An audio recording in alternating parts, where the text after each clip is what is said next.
What is up, ladies and gentlemen? Today we're back with the HP 700 series. If you've been with the channel, you've seen last video that we tried putting some RAM and a new storage and updating Windows as well as a new GPU. Turns out it went pretty well until we got to the point where we got it running and it just kept blue screening and crashing. So if you're new to the channel and you haven't seen this, I'll put a link in the description for part 1 of this, but this is going to be part 2, and today we're going to be taking this apart again. And from the last video, it was not giving us a BIOS update. So what we're going to be doing today is we're going to be doing the same exact thing, taking apart the PC, except this time we're going to be uninstalling everything and swapping the motherboard out. Now, I already took the GPU out, I already took the memory out. I returned the memory because the new motherboard, it doesn't support an M-SATA. It supports only a SATA SSD, and I'm going to compare both these motherboards together side by side, but first things first, we're going to be taking this out. So I guess the first things first is the RAM. I'm going to be doing 2 of them. That's how you remove it. This one was actually easier to do with one hand. We're also going to be removing our audio, Beats audio jack in the front. This is that thing that goes to the case. It's the little Beats audio, and I'm guessing the microphone as well.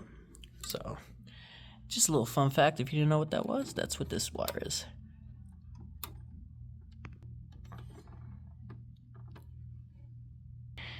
These are the front USB connections.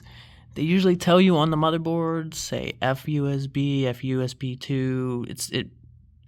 It's pretty straightforward. Front USB, that's all your case stuff. So it also turns out this is connected.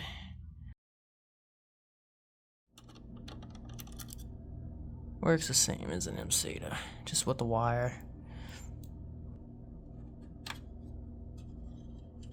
And lastly, we're going to be taking the motherboard out. Luckily for me, this could be used with not only a security screwdriver, but you can get away with the flathead too.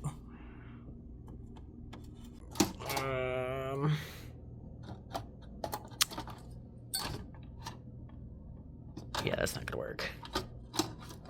Yeah, it's not gonna work. Okay, well, I can't get the motherboard out, so I'm gonna have to like kind of make some more clearance by taking this fan off. Okay.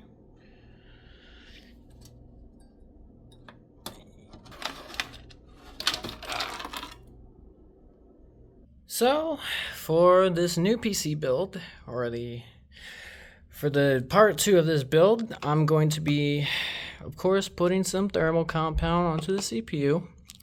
I'm going to be running this as a system drive for right now. It's a 1 terabyte. I'm going to soon put another 4 terabyte in there for the games. And I made sure to get a SSD bracket because the system holds a size 3 and this is only a size 2, so you need an adapter.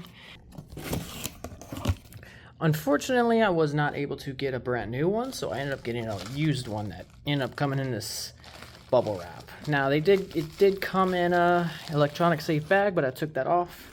I took that out already just to inspect it, so I kind of just left it into the bag. And this is the new motherboard.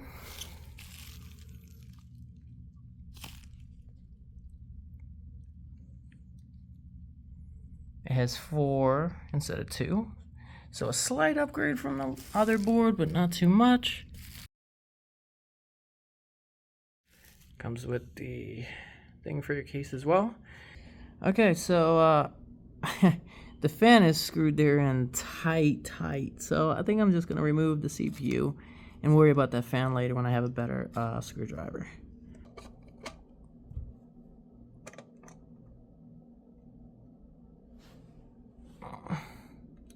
Okay.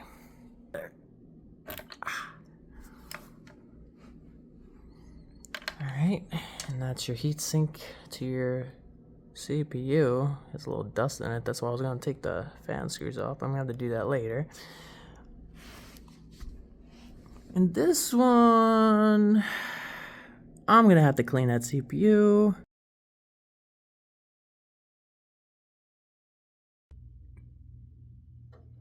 Oh, it's gathering hair, but it's okay, I'll clean it off. I managed to clean it up without using any alcohol. Just a little slight wipe down. I made sure not to do it on top of this desk because it could scratch the backside, and I don't want to ruin any of those. Oh. That's a little holder. So the best way to see how the CPU goes in is you see those grooves at the end. The best way is to look at the grooves and look, kind of put it in there at first, and you see how it fits into that groove. Just like so, it just sits in there. And kind of wiggle this down, but not too hard to where it was break. So kind of get it in there underneath it, and voila, it secures it in. So looking at this board now, I've noticed that this board is actually smaller, so this might not be the same form factor, oddly. But it is what it is. This one might be bigger. It has 3 PCIe 1s, an M-SATA, and a PCIe 16 slot. This one has a PCIe 16 slot with 2 PCIe 1s and 4 DIMM slots, opposed to 2. It has a 4-pin CPU. This has a 8-pin. This one also gives you a standard VGA, Ethernet, 4 USBs, a DVI, another 2 additional USBs, and your sound card stuff.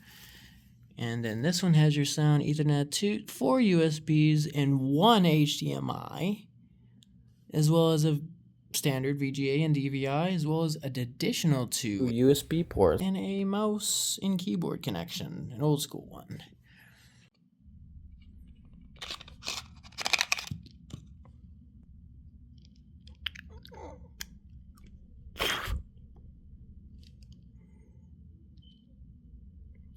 Okay, not much is needed on this, so right at the center.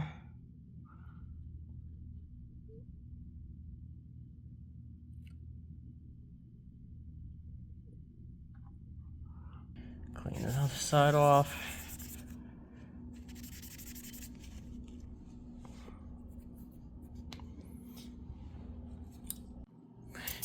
So, yeah, I had to take this completely off because, unfortunately, the back of this does not have a X plate, which is required for this fan.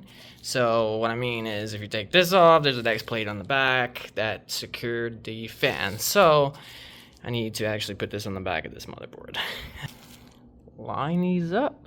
Alright, put the metal thing back on, and this should go right into that metal plate. I'm gonna take that one off. And then we can finally actually properly put this on.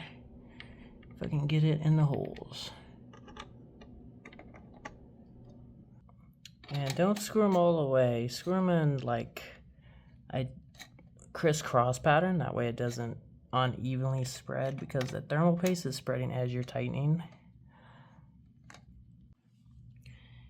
Next we're going to be doing the RAM.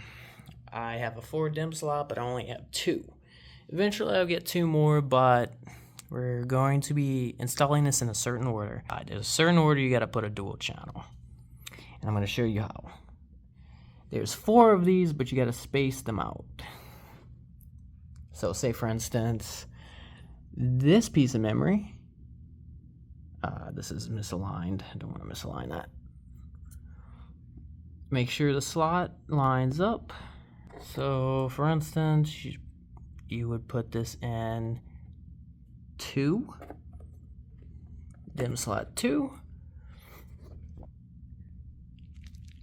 For the second memory, you would put it spaced apart and DIMM 4, or in this case, this would be DIMM 1 because they actually name it 1, 3, 2, and 4. But if it said anything else, like in order 1, 2, 3, you would put in 2 and 4 because you cannot put them side by side.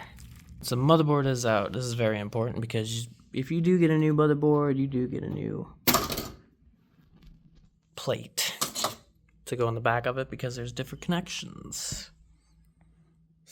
So before we put the motherboard in, we're going to put this plate in that comes with the motherboard for the back. So it's easy as just setting it in there.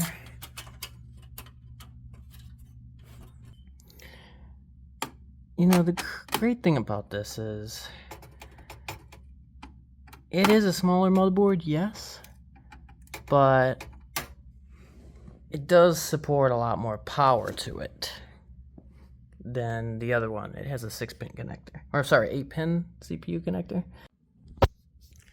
So we put our other fan back on, just screw it.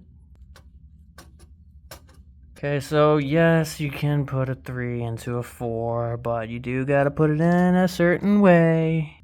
Line up the slot with that slot. See where it goes. Just line it up with the slot. And yes, you're gonna have one pin sticking out, but it should work the same.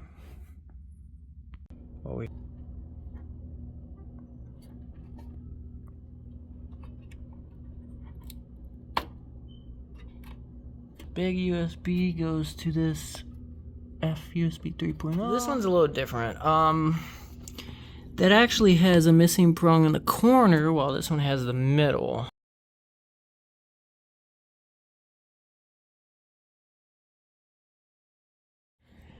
And as you can see here, that's in the middle too. So the best way I would say to deal with this is, since this is the same kind of connection for the front USB, you kind of want to make it go over a little bit. So if you can see, put it all the way slanted to where it's a little off, because there's no thing there and you're matching it up with that. Very important.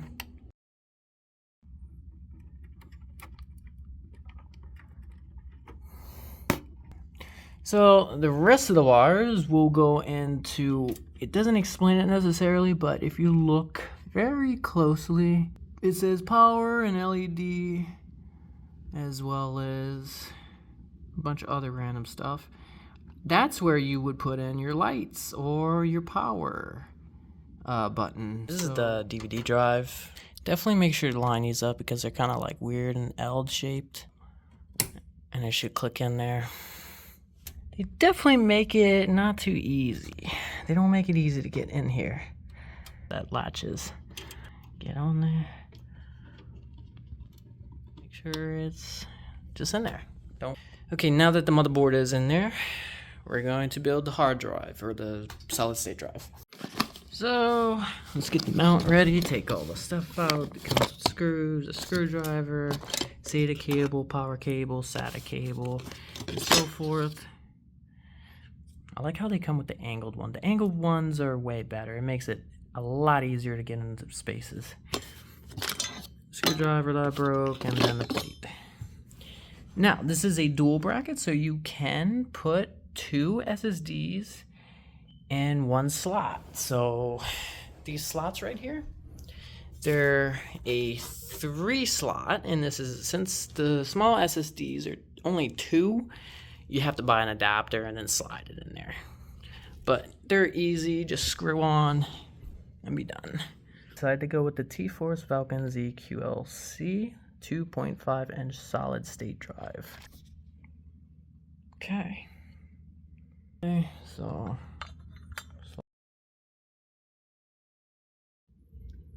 I got this installed, but the way this hard drive thing is, they don't give you mounts, they give you clip-on things.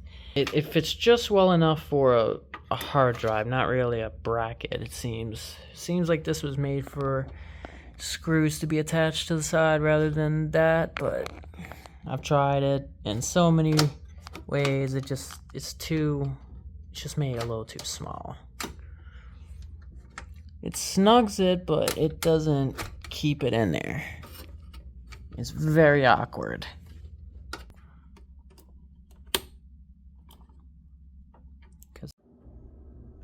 Alright, now all I gotta do is put in the GPU. Now that I got a screwdriver, this will be easy. We're gonna be putting my old 6600 in there. Perfect. Oh, that was hard. I had to move wires and it just clears that and that. Those were open, so I had to close those, and it was just a nightmare.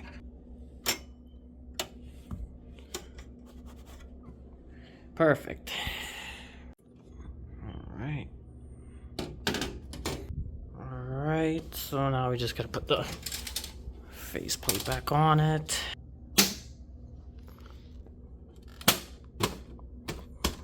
And voila. So I ran into a problem with the PC. It's restarting over and over. I think it's a power supply because I took the GPU out, I took a few components out to see what was going on with this, and it turns out it keeps restarting over and over. It'll run a few minutes, shut off, then turn back on. So I'm pretty sure the power supply is faulty.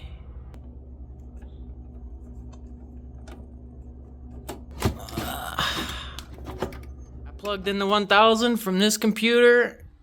Turns out it works perfectly fine. So it was, again, power supply, which I didn't know. I have to get a new power supply because this belongs to this one. So I'm gonna get a new power supply and part 3 will come out. But I got Windows working. The new power supply here works, but as soon as I get the new power supply, a network card, and a new storage device, I'm gonna be releasing part 3. But so far, this is working. Power supply needs to go back in the other computer. But if you enjoyed this video, give this a thumbs up, subscribe, and please let me know what I can do better. If you have any comments, any suggestions on what you would like to see, just let me know. But I'm gonna go to sleep. See y'all next time.